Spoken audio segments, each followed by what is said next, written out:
හරි මේ ලෙසන් එකේ මේ අපි හිතමු මේ දන්නේ එක වචනයයි කියලා ඉංග්‍රීසි වල. දන්නේ එක වචනයයි කියලා හිතන්නකෝ. ඕකෙන් කොහොමද ලයින් එකක් ගහගන්නේ? කොහොම ලයින් එකක් ගහන්නේ? බලමු මේක කොහොමද කරන්නේ කියලා. දැන් අපි කියමුකෝ මේ ඉංග්ලන්ඩ් ගියා කියලා. chance එකක් ඇවිල්ලා by chance. කොහොමද එක වචනයයි දන්නේ? වචනයයි දෙකයි තුනයි කියන්නේ කොහොමද ලයින් එකක් ගහගන්නේ? right. example එකක් කියන්න ඕන. come කියලා දන්නවා. හරි. come කියලා කියන්නේ අපි සාමාන්‍ය come කියලා කියන්නේ එනවා කියන එක. එනවා. come කියලා කියන්නේ එනවා කියන එකනේ. මොකද අපි දන්නේ පොඩි කාලේ ඉඳන් ප්‍රැක්ටිස් කරන්නේ come කියන්නේ මේ එනවා කියන එක. දැන් ඕක විතරයි දන්නේ. දැන් ඔකෙන් ලයින් එකක් ගහගන්නත් ඕනේ. කොහොමද ගහගන්නේ? මේ වගේ තියෙනවා මේ come කියද්දි විතරක් නෙමෙයි come කියද්දි කියලා ගමුකෝ. මූලික ක්‍රියාපද කියලා කොටසක්. හරිද? මූලික ක්‍රියාපද. ඒ කියන්නේ base verb කියලා කියන්නේ. base verb. මූලික ක්‍රියාපද.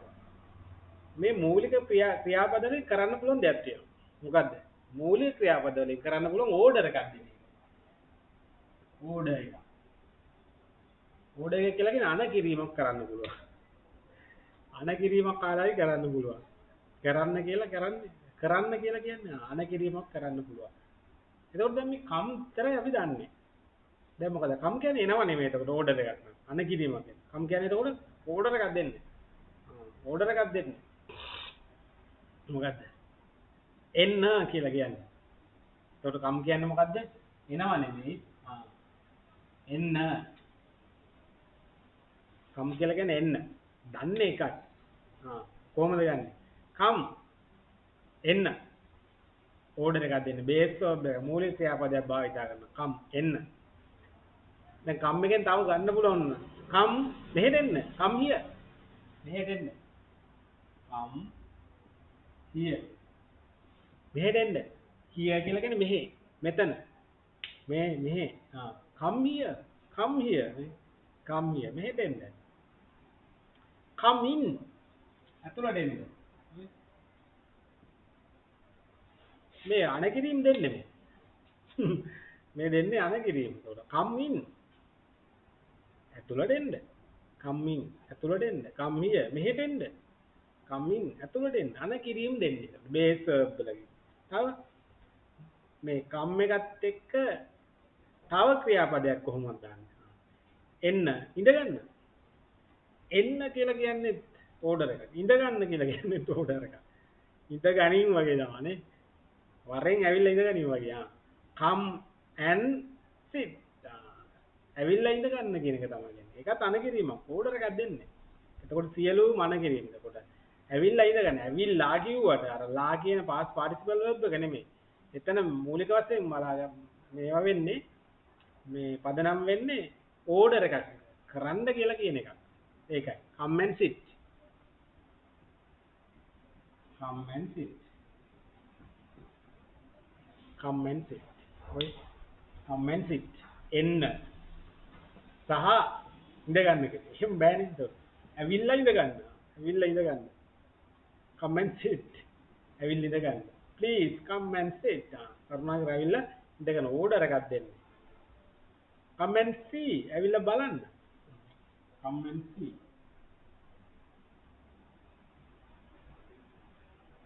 ඇවිල්ලා බලන්න. I can remember one thing, special things. එක සැරයක් කිව්වා මේ ප්‍රෙසිඩන්ට් කෙනෙක් මොකක්ද come and see. ඒව බලව. ඇවිල්ලා බලන්න කියලා කිව්වා. මෙහෙට ඇවිල්ලා ලංකාවට ඇවිල්ලා. දැන් තමයි හොඳ මේක කියන්න කාලේ. come and see. ඒව බලව. ඒව බලව තමයි දැන් වෙලා තින්නේ. කොහොම වෙලා තියෙන්නේ. දැන් ආයෙ බලන්න දෙයක් නෑ. දැන්ට තමයි මේක ගැලපෙන්නේ. come and see. ඒව බලව. තව මොනවද තියෙන්නේ?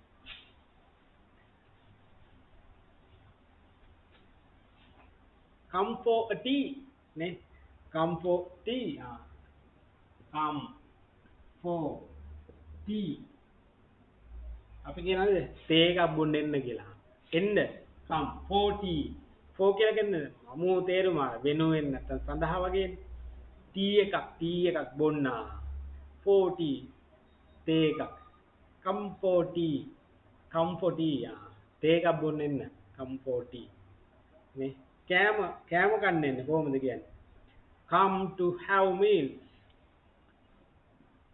come to have meals නේ come to have meals to have එකේ අන්න බොන්න නාන්න ඒ වගේ දේවල් කියන have එක have එක එතකොට මෙතන eat කියන එක තමයි අමු සීන් එක eat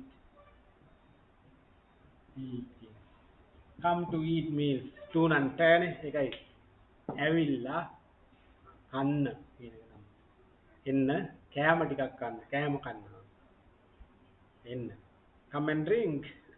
come and drink එන්න බොන්න ඇවිල්ලා බීපන් කියලා කියනවා come and drink